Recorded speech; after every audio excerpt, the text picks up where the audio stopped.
శ్రీమాత్రే నమ. జయ గురు దత్తాత్రేయ నమ. ఈ వీడియోలో మనం మీనరాశి వారికి జూన్ నెల మాస ఫలితాలు తెలుసుకుందాం. ముఖ్యంగా మీనరాశి వారు వారి జీవితాన్ని మార్చుకొని కొత్తగా వారి లైఫ్ను ప్రారంభించడానికి ఇది ఒక అదృష్టమైనటువంటి సమయం. అంటే గతంలో ఒక 6 గ్రహాలు ఈ మీనరాశి వారి మీద సంచరించడం వలన ఇది చాలా పాపులర్ అయింది ఈ రాశి. అయితే ఇవన్నీ కూడా ఒకటి బయటకు వచ్చి శని భగవానుడు ఒక్కడే సుదీర్ఘ కాలం పాటు ఇంకా సుమారుగా ఒక 2 సంవత్సరాల పైన ఉండే అవకాశం ఉంటుంది. అంటే కంప్లీట్గా మిమ్మల్ని మీరు సంస్కరించుకొని మీలో ఉన్నటువంటి బలహీనతల్ని తగ్గించుకొని పోరాడేటట్టు ఉండాలన్నమాట. అంటే ప్రతిరోజు ఒక క్రమశిక్షణతో ఏ రోజుకి ఆ రోజు ఆ గతంలో జరిగినవి ఆ ముందు రోజు జరిగినవి బేరీ చేసుకొని అందులో ఏమైనా మైనస్లు ఉంటే వాటిని తగ్గించుకొని ఏ రోజుకి ఆ రోజు మీ లైఫ్ని ఇంప్రూవ్మెంట్ చేసుకోవడానికి ఇది ఒక సమయం. అయితే ఇదే సాటర్న్ గ్రహం మిమ్మల్ని బలహీనతల వైపు మళ్ళిస్తూ ఉంటుంది. అంటే శని బద్ధకానికి కారకుడు. ఎవరైతే శని ఫస్ట్ రౌండ్ జరుగుతుందో విద్యార్థులు లాంటి వాళ్ళు ఉంటారు, 25, 27 సంవత్సరాల లోపు వారి మీద బద్ధకాన్ని పెంచుతూ ఉంటుంది. ఏ పనైనా తర్వాత చేద్దామనే ఆలోచనలో ఉంటారు. అలాగే నిద్ర ఎక్కువ పోవడం జరుగుతుంటుంది. అతి నిద్ర, బద్ధకం, పోస్ట్పోన్ మెంటాలిటీ ఈ విధంగా జరుగుతూ ఉంటుంది. దానివల్ల ఏంటంటే వాళ్ళు క్రమశిక్షణ తగ్గడం వల్ల చదివింది మర్చిపోవడం వల్ల ఈ స్థితి వారిని మరీ ఇబ్బంది పెడుతుంటుంది. అలాగే మీ ఇంట్లో ఎవరిలో ఒకరు ఉంటారు, వారి మీద ఈ జన్మశని ప్రభావం ఉంటే ఆ ప్రభావం టోటల్గా ఇంట్లో అందరి మీద పడుతూ ఉంటుంది. అందుకని ముందు మీ ఇంట్లో ఈ విధంగా ఎవరైనా ఉంటుంటే అతిగా నిద్రపోయినా బద్ధకకుండా వాడిని ముందు సరి చేసుకుంటే ఆటోమేటిక్గా మీది కూడా సరి చేసుకోవడం జరుగుతూ ఉంటుంది.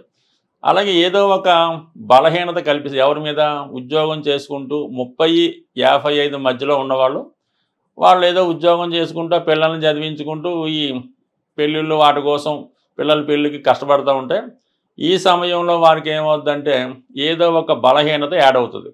అది తాగుడో, ఈ పేకాటో, లేదంటే ఏదైనా ఒక స్త్రీ మీ జీవితంలో ప్రవేశించడం, లేదంటే మీరే ఒక స్త్రీ అయి ఉంటే ఎవడో ఒక మగవాడు మీ జీవితంలో ప్రవేశించి వాడి దరిద్రం అంతా వాడి పిల్లలు సరిగ్గా చూడలేదని, పిల్లలు సరిగ్గా మాట వినటం లేదని, చాలా ఇబ్బందులు పడుతున్నానని, భార్యకి అనారోగ్యం అని ఇలాంటి మాయ మాటలు చెప్పి మిమ్మల్ని వలలో వేసుకోవడం, మీరు మీ ఇంటి సమస్యలను పక్కన పెట్టి వాడేదో ఇబ్బందుల్లో ఉన్నాడని వాడికి సహకరించడంతో టోటల్గా స్ట్రగుల్ అయ్యే అవకాశం కూడా ఉంటుంది. నిజంగానికి వాడు ఏమి ఉండదు, కేవలం ఈ విధంగా మిమ్మల్ని మభ్యపెట్టి మీ దగ్గర ధనాన్ని లాగడానికో మీ జీవితాన్ని నాశనం చేయడానికో వాడు తయారవుతాడు.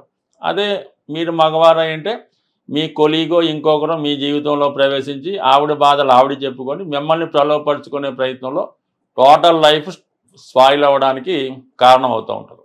సో అందువలన ఈ మిడిల్ ఏజ్లో ఉన్నవాళ్ళు ఈ భ్రమ నుంచి బయటపడాలి.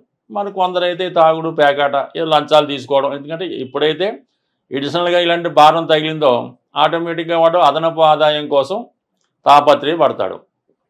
అదే సమయంలో లంచాలు, బ్లాక్ మనీ ఈ విధంగా రావడం కొంతకాలం బాగానే ఉంటుంది, దాని తర్వాత సినిమా చూపిస్తుంది. అందువలన ఈ విషయంలో కూడా మీనరాశి వారు జాగ్రత్తగా ఉండవలసి ఉంటుంది. ఎందుకంటే మీనరాశి వారికి జాలి ఎక్కువ. ఇతరుల యొక్క కష్టాలు చూసి మీరు కరిగిపోతూ ఉంటారు. వాడేదో కళ్ళబొల్లి మాటలు చెప్పి మిమ్మల్ని మాయ చేస్తూ ఉంటాడు. ఇది జరుగుతుంది. ఇక థర్డ్ స్టేజ్ ఉంటుంది. కొంతమంది 60 దాటి 70-80 ఉన్న వాళ్ళకి వారికి అనారోగ్యం, ఏ బాత్రూంలో పడ్డమో, రోడ్డు దాటినప్పుడు ఏదో యాక్సిడెంట్ జరిగి వాళ్ళ మంచం మీద ఉండడం జరుగుతుంది.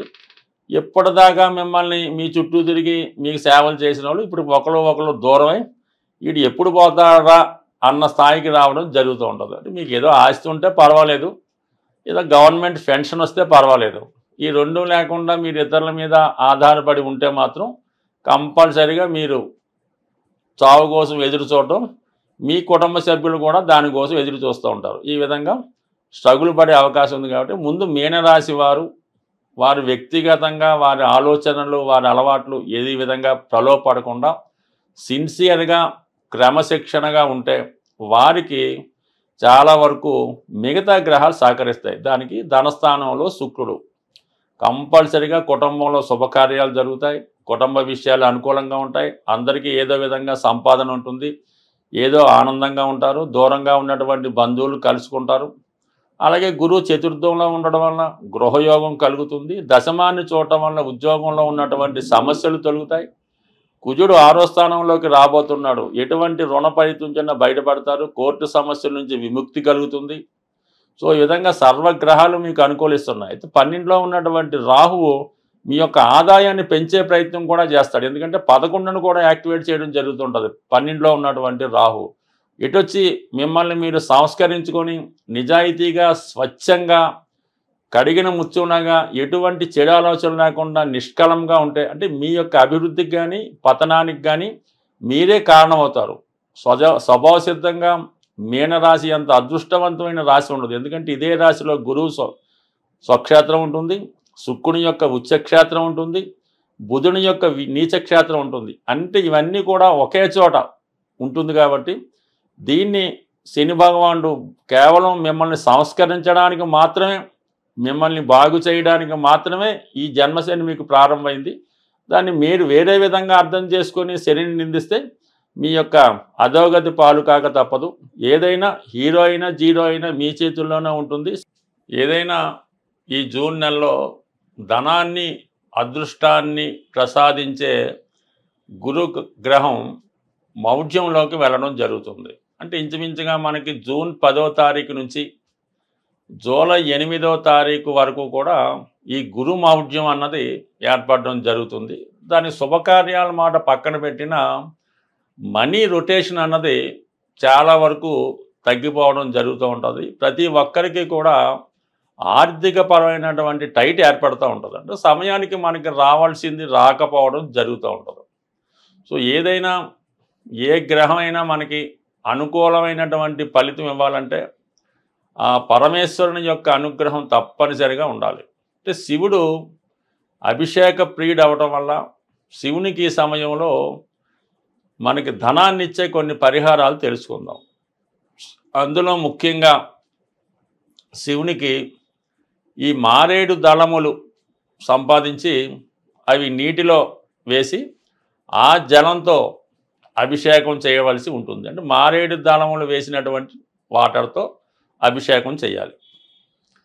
దాని తర్వాత ఏంటంటే రుద్రాక్షలు కొత్తవి తెచ్చి నీటిలో నానబెట్టి ఆ జలంతో అభిషేకం చేయడం వల్ల ఎంతటి కష్టమైనా పోతుందన్నమాట. ఆఖరికి పెద్ద క్రైమ్ అయినా పోతూ ఉంటుంది. దాని తర్వాత జనరల్గా ధనం కొరకు చెరుకు రసంతో అభిషేకం, లేదా ఆవు పెరుగుతో అభిషేకం, లేదంటే అరటిపళ్ళు గుజ్జుగా తయారు చేసి వాటి యొక్క అరటిపళ్ళు యొక్క పానకంతో అభిషేకం చేయొచ్చు. దీని తర్వాత ఏంటంటే లక్ష్మీ అమ్మవారికి శుక్రవారం రోజు ఎరుపు రంగు పూలతో అలంకరించి పూలదండ వేసి మరి చలిమిడి వడపప్పు పానకం నైవేద్యంగా పెట్టి ఈ ప్రసాదాన్ని ముత్తైదువులకి, కన్య పిల్లలకి, 12 సంవత్సరాల లోపు పిల్లలకి మీరు వాళ్ళకి ప్రసాదం ఇవ్వటం వల్ల, అంటే ప్రసాదం అంటే ఏదో కాకుండా సంతృప్తికరంగా ఒక ప్లేట్లో చక్కగా ఈ వడపప్పు చలిమిడి పానకం వేసి హ్యాపీగా తినేలాగా పెడితే కంపల్సరీగా మీకు ఆ ఫలితం రావడం జరుగుతూ ఉంటుంది. అలాగే మన గృహం సో ఇంకా ఏదైనా మీ యొక్క జాతకాన్ని సంపూర్ణంగా క్షుణ్ణంగా తెలుసుకోవాలి, అలాగే మీ యొక్క జీవితాన్ని బాగుపరుచుకొని అటు మీ యొక్క సొంత గృహాన్ని అంటే నివసిస్తున్న గృహాన్ని అలాగే మీ యొక్క జాతకాన్ని ఏమైనా లోపాలు ఉంటే సరి చేసుకొని మీరు అదృష్టవంతులుగా మారాలంటే మీకు తెలుసున్నటువంటి జ్యోతిష్కులు ఎవరైనా ఉంటే వారిని సంప్రదించి వారు చెప్పింది ఫాలో అయింది. లేనప్పుడు ఇందులో ఇచ్చినటువంటి ఫోన్ నెంబర్లో మమ్మల్ని సంప్రదించడం వల్ల కూడా సాధ్యమైనంత వరకు మాకు తెలిసిన పరిజ్ఞానం ప్రకారం మిమ్మల్ని అదృష్టవంతులుగా మార్చే ప్రయత్నం కూడా చేసే ప్రయత్నం జరుగుతుంది. స్వస్తి.